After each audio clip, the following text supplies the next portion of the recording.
the ultimate goal that these people have in mind is the goal to create a one world government run by the banking industry, run by the bankers, and they're doing it in sections. The European currency, the euro, and the European Constitution is one part of it. Now they're trying to do it in America with the North American Union, right? And they want to create a new currency called the Amero, right? And the whole agenda is to create a one world government where everybody has an RFID chip implanted in them. All money is to be in those chips, right? There'll be no more cash. And this is given me straight from Rockefeller himself. This is what they want to accomplish. And all money will be in your chips. And so instead of having cash, anytime you have money in your chip, they can take out whatever they want to take out whenever they want to. If they say you owe us this much money in taxes, they just deduct it out of your chip digitally. Total control. Total control. And if you're like me or you, and you're protesting what they're doing, they can just turn off your chip. And you have nothing. You can't buy food. You can't do anything. It's total control of the people. And that chip's connected to a database that has your purchasing records, what you do, what everything, you sell. Everything is in there, you know? And so they want a one world government controlled by them, everybody being chipped, all your money in those chips, and they control the chips, and they control people. And you become a slave. You become a serf to these people. That's their goal. That's their intentions. Eric, can you be specific about when you met Rockefeller, how it happened in these discussions? I met Rockefeller through a female attorney I knew who called me up one day and said, one of the Rockefellers would like to meet you. I had made a video called Mad as Hell, and he'd seen the video and wanted to meet me and knew I was running for governor of Nevada. So sure, I'd love to meet him. And I met him, and I liked him, and he was a very, very smart man. And we used to talk and share ideas and thoughts. And he's the one who told me 11 months before 9/11 ever happened that there was going to be an event. Never told me what the event was going to be, but there was going to be an event. And out of that event, we were going to invade Afghanistan to run pipelines from the Caspian Sea. We were going to invade Iraq, you know, to take over the oil fields, establish a base in the Middle East, and make it all part of the New World Order. And we'd go after Chavez in Venezuela. And sure enough, later, 9/11 happened. And I remember he was telling me how how you're going to see soldiers looking in caves for people in Afghanistan and Pakistan and all these places. And there's going to be this war on terror, of which there's no real enemy.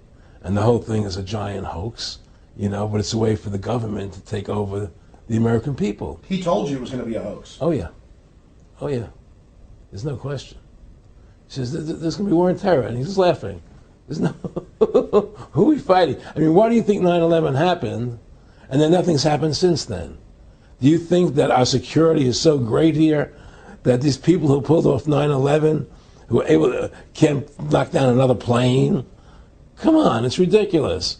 9/11 was done by people in our own government and our own banking system to perpetuate the fear of the American people into subordinating themselves to anything the government wants them to do. That's what it's about, and to create this war, this endless war on terror.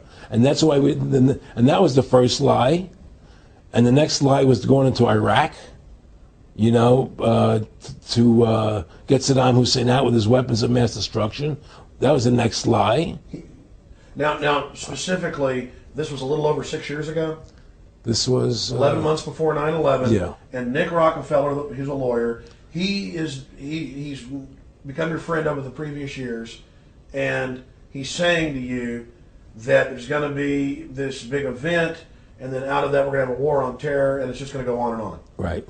An endless war on terror without any real enemy.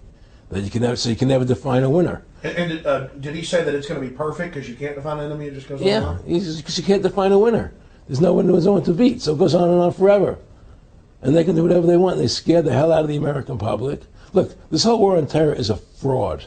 It's a farce. It's very difficult to say it out loud because people are intimidated against saying it. Because if you say it, they want to make you into a nutcase. Let's But be the truth has to come out. That's why I'm doing this interview. The fact of the matter happens to be that the whole war on terror is a fraud. It's a farce. Yeah, there's a war going on in Iraq because we invaded Iraq. And people over there fighting, But the war on terror, it's a joke, And until we discover what really happened on 9/11 and who was responsible for 9/11, because that's where the war on terror emanates from. That's where it comes from. It was 9/11 that allowed this war on terror to begin. And until we get to the bottom root of 9/11, the truth of 9/11, we'll never know about the war on terror. Aaron, you said that he was, and I think it's important, and I know this about the Rockefellers from Dr. Dennis Cuddy and many others who literally, you'll be 20 years old in a lunch line at college, and no, there's David Rockefeller. And they're experts at recruiting and getting what they call players, and that clearly he was, I want to make it specific and just get you to reiterate what you said last night about you got 30% of the vote, you were having an effect, you made mad as hell, they knew that you'd started the Constitution Party, they knew that you were somebody who was taking action and getting things done, you'd already made some big films, had a lot of other successes, right. So they were trying to recruit you, and didn't it come down to the point of, hey, we are here to recruit you, and don't worry, your chip's going to say, don't mess with us, this guy's don't touch. Yeah, yes, that did happen. I was definitely being recruited, but it's more subtle than that. Well, in your words, just go through the process, and then what he said. Well, what it is remember we were friends, and we used to go to my house a lot. We'd have dinner, we'd talk, and he'd tell me about business investments I get involved in, or they would help me with this business investment or that business investment. And was I interested in joining the Council on Foreign Relations? I would have to get a letter to join them, but was I interested in that? And, just stuff, leading you on. And I used to say to him that I never really did that because that wasn't where I was coming from. As much as I like you, Nick, your ways and my ways, we're on the opposite side of the fence.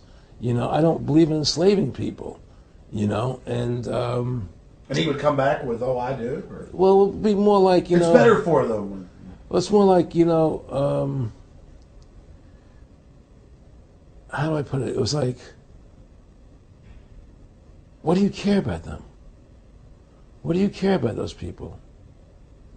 What difference does it make to you? Take care of your own life. Do the best you can for you and your family. What do the rest of the people mean to you? They don't mean anything to you. They're just serfs. They're just people. It was just a lack of caring, and that's just not who I was. It was just sort of like cold, it was just like cold, and I used to say to him, what's the point of all this? You have all the money in the world you need. You have all the power you need. What's the point? What's the end goal? And he said the end goal is to get everybody chipped, to control the whole society. To have the bankers, the elite people, the bankers and some governor controlling the world. And I said, do all the people in the Council on Foreign Relations believe this way you do? He said, no. Most of them believe they're doing the right thing. A lot of them believe it's better off being socialistic. We have to convince people that socialism is really capitalism. Because America's becoming a socialist country. It's a communist country today. Well, one of the things they told me was that he was at the house one night, and we were talking, and he started laughing. He said, "Aaron, what do you think women's liberation was about?" And I said, I had pretty conventional thinking about it at that point. I said, I think it's about women having the right to work, getting equal pay with men, just like they won the right to vote.